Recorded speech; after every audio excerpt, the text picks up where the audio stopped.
নমস্কার বন্ধুরা, প্রবাসী কুকিংয়ের একটি নতুন পর্বে আপনাদেরকে অনেক অনেক স্বাগত। আজকে আমি যে রেসিপিটি আপনাদের সাথে শেয়ার করতে চলেছি সেটা খুবই সুস্বাদু আলুর পরোটা। তো দেখুন আমি রান্নাটা কিভাবে করি, একদম কিন্তু রেস্টুরেন্ট স্টাইলে করব।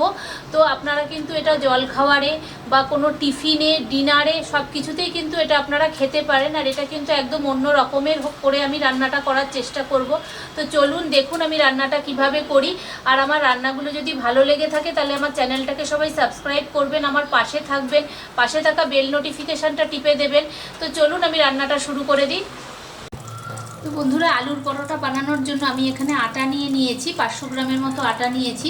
আমি এর মধ্যে দিচ্ছি পরিমাণ মতো নুন,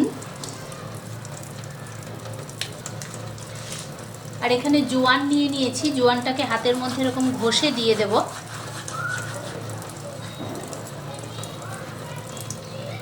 আর নিয়েছি 4 চামচের মতো সাদা তেল।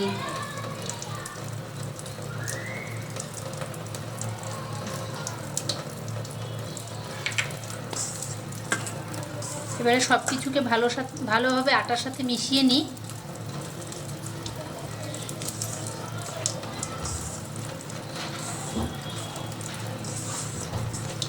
আপনারা ইচ্ছা হলে ময়দা দিয়েও করতে পারেন এটা।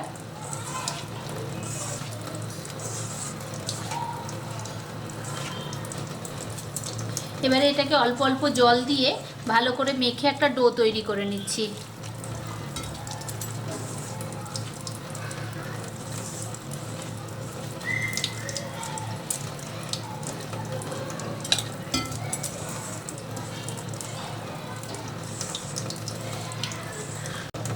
তো বন্ধুরা, আমার আটাটা মাখা হয়ে গেছে আর এরকম নরম করে দেখুন আমি মেখে নিয়েছি।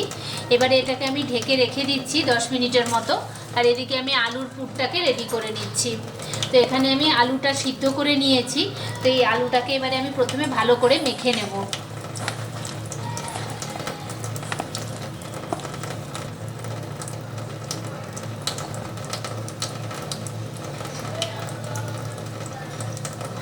তো এবারে এর মধ্যে আমি কিছু মশলা দেব।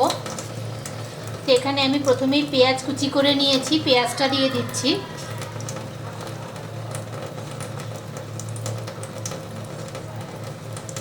আর দিচ্ছি কাঁচা লঙ্কা কুচি। আর এখানে রসুন গাছটাকে আমি কুচি করে নিচ্ছি, রসুন আর তার গাছ এই দুটো সমেত। তো এটাকে আমি দিয়ে দিচ্ছি এর মধ্যে। এটা যদি আপনারা পান দেবেন, না পেলে স্কিপ করে যাবেন এটা, তবে দিলে কিন্তু ভালো টেস্ট হয়।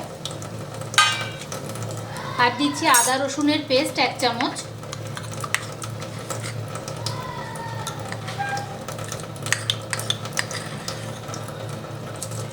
আর দিচ্ছি ধনে পাতা।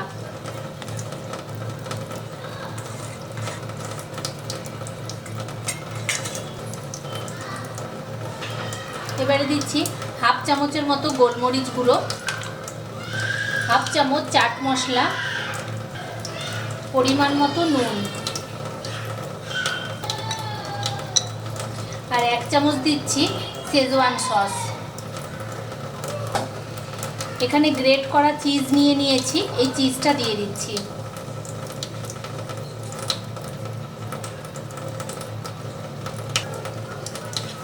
আর দিচ্ছি 2 চামচের মতো মেয়োনিজ।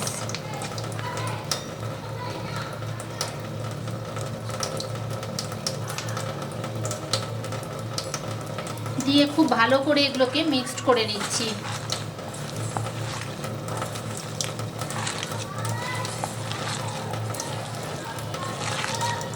এই সব কিছু দেওয়ার চেষ্টা করবেন, তাহলে এটা স্বাদ কিন্তু একদমই অন্য রকমের হয়, দোকানের মতো হবে খেতে এটা।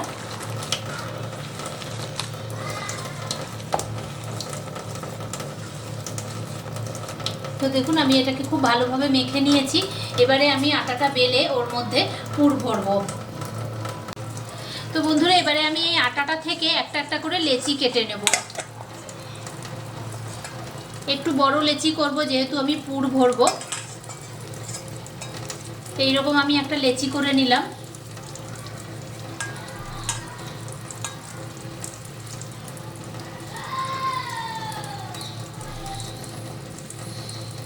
তো আমি আটা দিয়েই এটাকে বেলে নেব।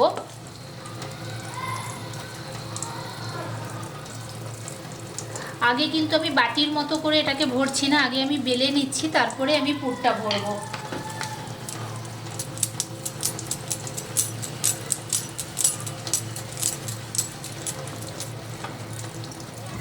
একটু পাতলা করে বেলবো এটাকে।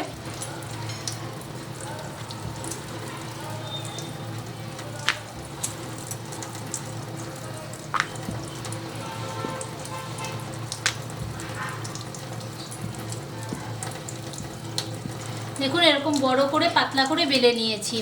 এবারে আমি যে পুরটা মেখে রেখেছিলাম আলুটা, ওইটা আমি পরিমাণ মতো এর মধ্যে দিয়ে দিচ্ছি।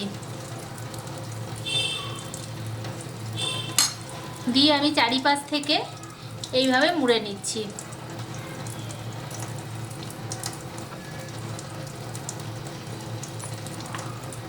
দিয়ে উপরের এই বেশি অংশটা আমি কেটে দিচ্ছি এর মধ্যে।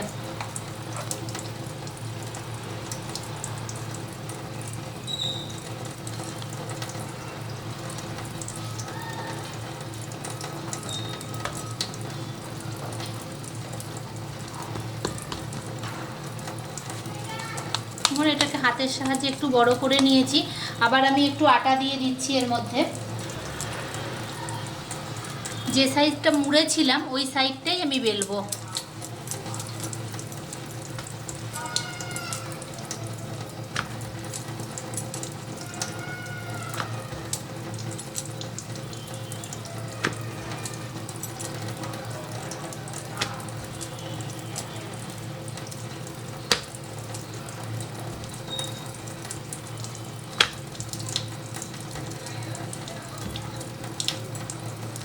আর বেলবো না। তো এরকম অবস্থাতে এবারে এটাকে আমি ভেজে নেব। তো বন্ধুরা তাওয়াটা বসিয়ে দিয়েছি, তাওয়াটা গরম হয়ে গেছে। তো প্রথমেই আমি তাওয়াতে দেবো একটু তেল, যেহেতু চিজ দেওয়া আছে ডাইরেক্ট দিলে কিন্তু ওটা চিটে ধরবে এর মধ্যে, ওই জন্য আমি 1 চামচ তেল দিয়ে দিলাম। তো তেলটা গরম হোক। তো তেলটা গরম হয়ে গেছে। যে পরোটাটা আমি বেলে রেখেছিলাম আমি ওটাকে বসিয়ে দিয়েছি তেলের মধ্যে। তো এখন একদিকটা ভালোভাবে হোক। তো বন্ধুরা একটা দিক মনে হচ্ছে হয়ে গেছে, এবারে আমি এটাকে উল্টে দিচ্ছি। তো দেখুন একদিকটা খুব সুন্দরভাবে হয়ে গেছে ভাজা, আবার আরেক দিকটা হোক ভালোভাবে।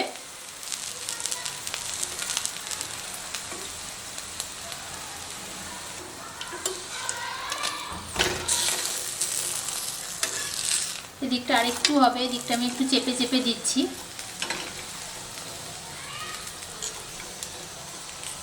ফ্লেমটা কিন্তু একটু মিডিয়াম করে দেবেন, তাহলে ভাজাটা ভালো হবে ভিতর থেকে।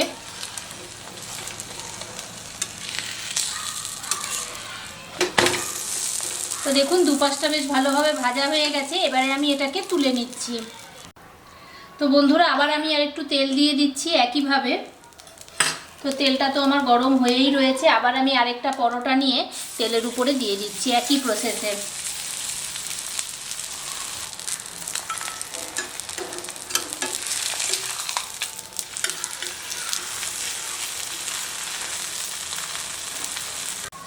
তো একই পদ্ধতিতে উল্টে পাল্টে দুপাশটাই আমি ভেজে নিয়েছি। এ দেখুন এপাশটাও বেশ সুন্দর ভাজা হয়ে গেছে। এবার এরকম অবস্থায় আমি এটাকে নামিয়ে নিচ্ছি। তো বন্ধুরা এইভাবে আমি সবগুলোকে রেডি করে নিই। তো দেখুন আমার আলুর পরোটাটা রেডি হয়ে গেছে। আর আমি এখানে একটা সস রেডি করে নিয়েছি। এর মধ্যে আমি দিয়েছি মেয়োনিজ আর শেজওয়ান সস, দুটোকে একসাথে আমি মিক্সড করে নিয়েছি। এবারে এটাকে আমি পরোটার গায়ে ভালো করে মাখিয়ে দেবো।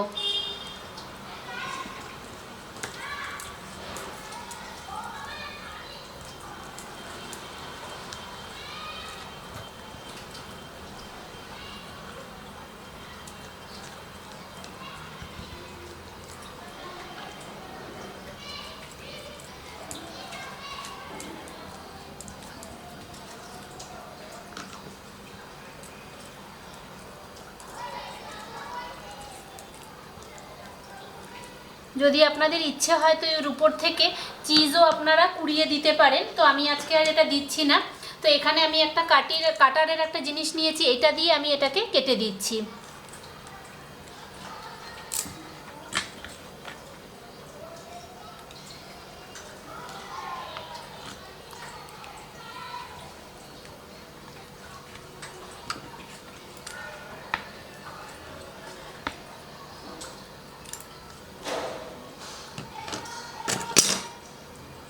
তো দেখুন এগুলো বেশ পিস পিস হয়ে গেছে পিজার মতো, আর দেখতে কত সুন্দর লাগছে। এবারে এটাকে আমি স্যালাড দিয়ে পরিবেশন করব। তো বন্ধুরা এবারে এটাকে আমি একটু শসা আর পেঁয়াজ দিয়ে একটু পরিবেশন করব। তো আমি এখানে শসা দিয়ে দিয়েছি আর রিং করে কাটা পেঁয়াজ দিচ্ছি।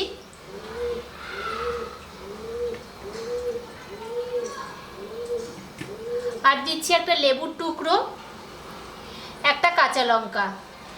তো এটা দিয়ে আমি আজকে আলুর পরোটাটা পরিবেশন করলাম। আশা করি আপনাদের খুব ভালো লেগেছে। আর আমরা ঘরোয়াভাবে যে আলুর পরোটা খাই এটা তার থেকে একটু অন্যরকম। এভাবে একবার ট্রাই করে দেখবেন, এটা খেতে কিন্তু আরও অনেক বেশি সুন্দর হয়। তো আজকের মতো বন্ধুরা এই পর্যন্তই, দেখা হচ্ছে পরের দিন একটা অন্য কোনো নতুন ভিডিও নিয়ে।